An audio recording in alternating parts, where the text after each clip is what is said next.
Today's episode is sponsored by Awin. The world's leading brands grow through partnership marketing with Awin's enterprise technology, AI-powered insights, and expert US regional support. With 30,000 advertisers, 1 million partners worldwide, and more than $20 billion in partner-driven revenue generated last year, Awin helps brands turn partnerships into growth. Learn more at awin.com/US. The future of digital is being written now. Join eMARKETER on September 15th at City Winery in New York for a full day of analyst insights, conversations with leaders from top brands like Gotham FC, LG Electronics, Colgate Palmolive, and Shark Ninja, plus networking with senior marketers tackling AI, commerce media, and what's next. Click the registration link in the show notes for tickets.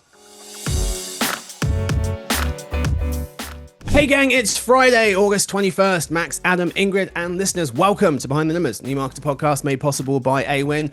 I'm Marcus, and joining me for today's conversation, we have three Knicks fans. I'm so sorry. Our principal analyst, living life in Philly, Max Willens. Yo. Hello there. We're also joined by President of North America for Awin, living in New York, Adam Weiss. Hello. Hello, fella. And over in Seattle, Chief Marketing and Commercialization Officer at HigherDOSE, Ingrid Millman-Cordy. Hey, everyone. Hello there. So there are three guests. Let's get to know them a little bit better in 60 seconds or less. We've got our speed intro for you. So, first question. The first one is for just Adam and Ingrid in that order. Adam, what does your company do in a sentence, and what do you do for them in another sentence? Sure. Awin is a global affiliate marketing platform and network. And what I do for them is I run the entire North American business. Oh, that's all. Okay. What about you, Ingrid? What's your company do, and what do you do for them? Sure. HigherDOSE is a company that brings the most innovative, results-driven wellness and beauty devices into your home. We help people with everything from better sleep and recovery to glowing skin and fuller looking hair. Very nice. Do you say what you do for them? I lead all go-to-market strategy. So that's everything from D2C, marketing, and commercialization. Very good. Max, we know you. Let's move to our second question. Adam, I'll go back to you for this. Most interesting thing that you've read, watched, or listened to recently? Well, the most interesting I watched was the Knicks winning here we go. the championship. But that's fair. I will say the most interesting I read actually this weekend, I read a great article in the New York Times about Route 66, the Mother Road across the US. And happy birthday. Happy 100th birthday. That's right. That's right. And the culture and community it's created, that was really cool. Cool. Fascinating. It's part of it is still Route 66, correct? And parts of it have been decommissioned? That's right. Exactly right. Now there's like a whole movement to sort of bring it back. As a fan of road trips, I tell me where to sign. Very nice. Ingrid, how about you? I love a good podcast. So Diary of a CEO had Jeremy Grantham on a few weeks ago, and it was so great. I love a grumpy old English man that has some good, has some good thoughts for our new world. Very nice. I'm half of that statement, grumpy old English man, but I don't have many thoughts. Max, how about you? I'd like to say it was something about, why the oil market hasn't responded to the Iran war the way that it has. But really, the answer is Mary Beth Barone's Netflix special. Oh, my God. So good. I thought it was really, really funny. Even though it's definitely not for a person like me, I thought it was very funny and very smart. So I'm planning a sort of Baroning deep dive so I can maybe become a Baroni if they'll have me. Very nice, folks. Well, there are three guests for today's episode, and what we're going to be talking about is affiliate as a strategy. All right, gang. So technically, there's an official definition for everything. If you ask 100 people what the definition of something is, none of them will give you what the dictionary says. You end up with 101 different answers. Adam, I'll start with you. How would you define affiliate marketing today? It's a good question. I think you're right. A lot of people would probably define it very differently, but I see it as a aggregation of partners that can help drive sales for brands and advertisers that perhaps they couldn't find on their own. So you have a whole portfolio of publisher partners, finding customers, driving them to that brand like HigherDOSE. Mm-hmm. I could probably keep going down the rabbit hole here, but I'll pause. Ingrid, Max, anything to add? Do your definitions differ? No, I'm very aligned with Adams. Also, he's the king of affiliate in our world, so that it's a good thing that we're aligned. No, I think just from a brand standpoint, it's people and publishers who can help introduce your brand to the right audience at the right time. Yeah. I like both of those. I'll add a slightly pithier answer, which is that it's one of the engines of the next era of social commerce, really. I think about this a lot in, the kind of coverage areas that I have, but it's really amazing how much kind of jet fuel affiliate has poured into the next era of kind of e-commerce overall. And so yeah, that's my answer, I guess. I think because it's a frictionless way, right, to partner with large brands and retailers, and to also structure the economics around those partnerships as well, versus having to do it one off, right, with thousands of brands or thousands of publishers. It makes it a lot easier. So it scales from that perspective. Yeah. And what part of affiliate do you find most interesting right now, and why? Lots to choose from, but what's caught your eye the most? I mean, it's a big question. I think what's caught my eye now. So I've always felt that the publishers in the channel are on the cutting edge of innovation. They're the ones who are often thinking about what's next, whether it's in terms of technology, how to drive traffic, how to convert consumers. And now with the rise of AI, we're finding that a lot of these affiliate publishers are the ones who are showing up in those citations. Once again, whether intentional or not, leading the charge. But I would say the intentionality, is that a word? Is becoming paramount, right? Because the same way it happened with SEO, affiliates led the way in terms of how to optimize sites to show up in SEO, to drive traffic for brands. And now they're doing the same thing when it comes to, are we calling it AEO, GEO, whatever it is, they're doing it now as well. So that's what's caught my interest. Yeah. Ingrid, how about for you? Yeah, I think, I was talking about this offline with Adam, and being in the D2C brand building game for many, many, many years at this point, I can almost say decades. I think that affiliate has always been evolving and morphing and adjusting to whatever the climate is. And so I find it to be kind of the most nimble of the channels. So I think, right now, whether we designed it to be that way or not, it is something that we just can't ignore when we're thinking about LLMs and how we show up in GEO.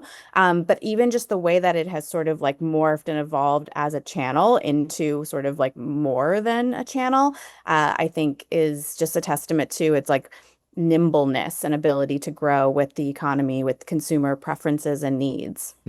Yeah, I think what's so interesting about affiliate, I think the word nimbleness, Ingrid, is great because it really is a sector where it does seem like every 6 months there's sort of a new little pocket of activity, and sometimes that turns into a huge kind of pivotal component of the ecosystem. Sometimes it doesn't, but it's always good to kind of have your ear as close to the ground as you can keep it. And I think that the things both of you are saying about LLMs and AI visibility generally are super important, right? Like uh, we are right at the very beginning of this. I mean, we don't even know which acronym we're using yet. But it's really striking to me when you look at the data that comes in from different sources. They really do validate the idea that affiliate content has a kind of strategically critical role that can drive a lot of different goals and a lot of progress in a lot of different fronts. And we're right at the very beginning of understanding how affiliate publishers can properly leverage that, right? Because one of the things that's historically been true about this space is that there have been some publishers that have been sort of compensated more justly than others. And I think that the kind of dawning AIV, AEO, GEO age is one that offers a really interesting opportunity to sort of reset that, or at least, gives some publishers a chance to get justly compensated for a really important role that they play in the user journey. Mhm. Um, I want to go back to something you said. You said it's more than a channel. Could you expand on that a bit for me? Sure. Yeah. So, I mean, defining a channel is just, one way of interacting with a form of media to, forward your return on investment, your return on ad spend, whatever your particular goal is. The reason why I see it sort of expanding outside of just an individual channel is because when I think about affiliate, I think about it more largely as a strategy. So here's the message that I want to give about my brand, and here's the audience. And so affiliate as a whole allows me to sort of make that into an actual strategy that I can hit people in the awareness consideration, bottom of funnel. So when I think about the way that it's no longer a channel is I think about there's publishers, there's creators, there's social commerce, there's its impact on LLMs and GEO. There's all these sort of like tentacles that now live out that have expanded out from like a traditional affiliate. And so to me, that becomes, okay, well, how do I now take this like souped up race car and I use the right dials and modes and fuel sources and things like that, which to me feels much more like a strategy than an individual channel. Yeah, I completely agree with that. And I think it's more than a channel because you have all these different partner types. And I like the race car dashboard sort of analogy. I always talk about it like a portfolio and your ability to sort of where do you want to lean heavy in, where do you want to take some risks, right? What are the different things you're trying to achieve, short term, midterm, long term? And you can pull the levers in that portfolio, which are your publishers, working closely with them as strategic partners to achieve those goals, whatever they are, or those KPIs, whatever they are. Yeah, I mean, I think one of the things that is smart about what both of these guys are saying is that, one thing that you've seen happen a lot is affiliate has sort of proven its ability to sort of, as you say, drive against a bunch of different kinds of or stages of the purchase funnel. And I think a good kind of entry point into that or way to validate that is by looking at affiliate as a share of creator revenues, right? So like basically we have a forecast that looks at sort of the revenue streams that creators draw on, and affiliate has grown as a share of their revenue more than any other revenue type over the last 5 years, and we expect that to continue happening for the next 3 at least. And to me that only happens if it's a mechanism for doing business that works for the entire ecosystem, right? Like if that only worked for the 0.01% or the bottom 50%, I don't know that you would see the same kind of gain in market share or in spend share, I guess you could say. And so yeah, I think that generally when you think about the traction that affiliate has, and also you can extend this out into other publisher types too, right? Like the deals that content publishers do as affiliates now are much richer and much more kind of dynamic than they were even a few years ago. And so I think this just speaks again to what Ingrid was saying about how like it can be this sort of focal point or axis around which a lot of really important stuff spins. It's not just kind of one, kind of tactical thing that you use to execute a discrete task, I guess. Affiliate invites engaged advertisers to work more collaboratively with their publisher partners. What are some ways you see publishers and brands working together today? Some novel ways. I think it's moving, they're moving beyond the sort of bottom of the funnel transactional relationships. Max was sort of just alluding to this, right? Where creators, and as we saw a bunch of years ago, editorial content sites moving into the channel, more top of funnel, creating brand awareness. I think there is a misnomer that affiliate is just bottom of the funnel. And I mean, Ingrid could validate it or tell me I'm crazy, but I think brands are starting to look at it, not even starting, they are looking at affiliate as a way to engage at the top of the funnel, create brand awareness, educating the publisher partners who they are, what they do, tapping into them for things like product launches, etc. And that's something that, we might not have seen, I've been around for a while, but, 15, 20 years ago, it really is a full funnel, if you will, strategy. And I feel like we're seeing a lot more of that of late. Ingrid, any thoughts there? Yeah, I mean, HigherDOSE is a high AOV, high consideration product. if we were to only use channels or strategies or investments that were bottom of funnel, we would have closed up shop 5, 6, 7 years ago, right? Because we have to. It is mission critical to our business to start obviously with awareness and then get people to understand. So a lot of what we do, honestly, is education about how to sleep better, education about what even these like technologies are. What is infrared? What is red light therapy? What is microcurrent therapy? What in the world is PEMF therapy? So all of those things are truly like our consideration funnel and how we get people to interact with our brand. Affiliate would have a microscopic space in our ecosystem if it truly were only bottom of funnel.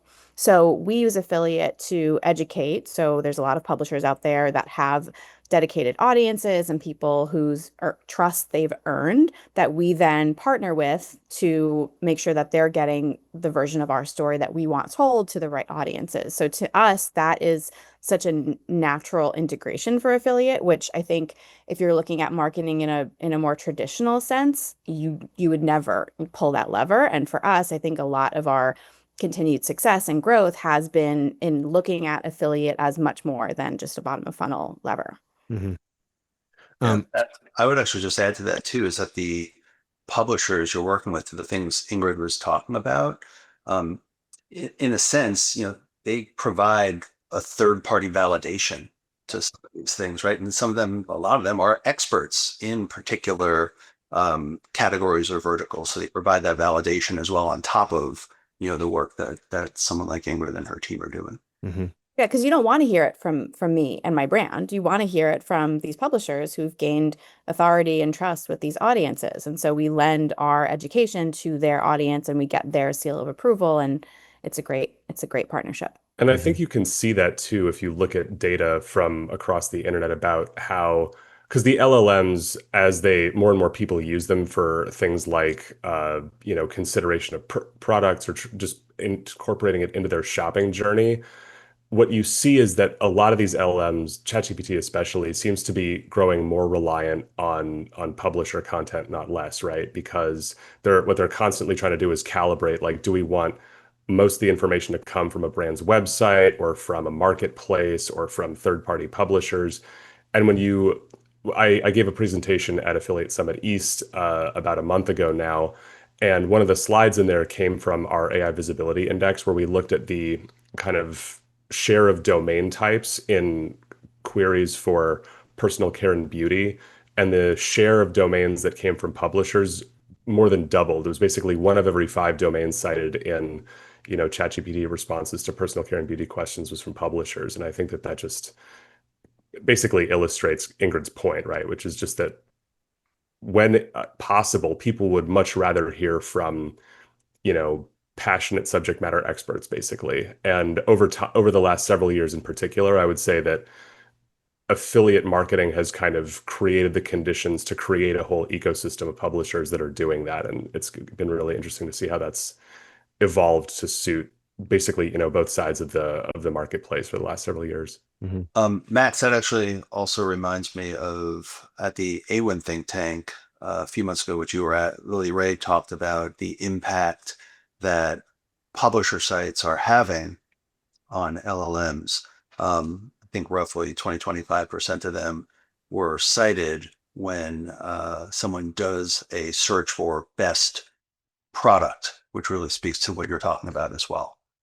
That's right. Yeah, she and I did a panel discussion after she presented all of that, and we talked a bit about how.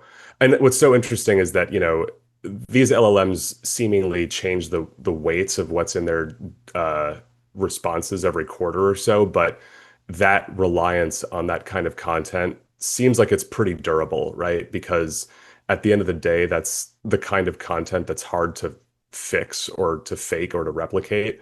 And there's a lot of reasons for that, but I think that those conditions are effectively proving to put affiliate content in a really strong position. There's a lot that needs to be figured out to make sure that everybody gets kind of compensated and rewarded in a fair way. But I think that from a starting position, the affiliate publishers have a a lot of kind of cards in their hand that they can play as things continue to shake out.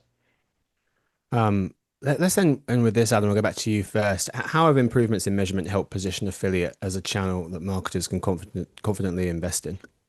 Well, again, I think historically the measurements were around sales, orders, right? Traditional bottom of the funnel metrics. But now I think, there's a lot more sophistication around the reporting from an attribution perspective, top of funnel to bottom of funnel, looking at multiple channels where affiliate fits in within other channels as well. So advertisers can really understand what is happening in terms of, and using that to decide, here are the partners I want to work with, and here's the way I want to structure the economics as well, based on what I'm seeing from an attribution perspective. Mm-hmm. And I don't have to pay just on last click. I could pay on first if I want to. I could allocate tenancy or flat fees as well that perhaps come from my brand budget.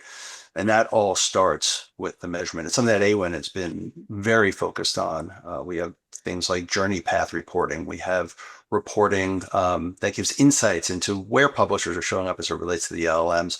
But all of that, I think, helps sort of move the partnership strategy, the affiliate strategy forward as you think about, to Ingrid's point earlier, what levers to pull and what parts of the dashboard you want to move. I mean, I'd be curious just to, I feel like, the fact that,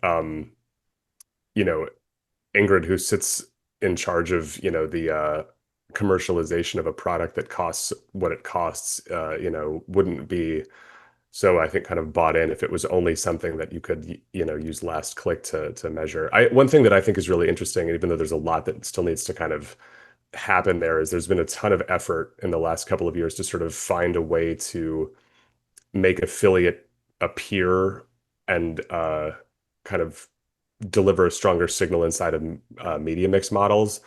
I think that there's some MMMs that are better at this than others, but there has been some real effort to sort of figure out a way to prove out that this is driving the impact that it's driving beyond just the, immediate sales like Adam alluded to. So there's a lot there again that is kind of in motion, but I think it's going to be interesting to see where that progresses over the next couple of years. Mm-hmm. Yeah, if you know those MMMs, I'd love to talk to them. We can talk about it off mic. Ingrid, let's end with this. Any advice for folks listening in who are thinking about making affiliate a bigger part of what they do? Sure. I mean, I think first making sure that we are understanding everything that we've all just talked about, which is it's not just this bottom of funnel transactional thing, although it works great for that. And please continue doing that if it's working for you, but to think about it more broadly. One thing that I would recommend for other brands is hire someone, whether it's Awin or not, an agency or a partner that understands the intricacies of this really complicated channel. There are so many networks and ways of measuring and things like that honestly we need help with, even with the kick-ass, am I allowed to say ass on this podcast? Kick butt. The kick butt people on my team, we just have a natural great partnership and relationship with our Awin team, but anyone who can help you navigate the complex and growingly complex waters of affiliate is really critical. Yeah. Excellent note to end on. Thank you guys so much for being around today. That's all we've got time for this episode. But thank you so much to my guests. Thank you first to Max. Always a pleasure, Marcus. Thank you. And to Adam. Thanks for having me. And Ingrid. Good luck, y'all. And to the production crew, Stuart who runs the team, and Daniel who runs video. Thanks to everyone for listening to Buying the Numbers eMarketer podcast, video podcast made possible by Awin. We'll be back on Monday, but until then, of course, have the happiest of weekends.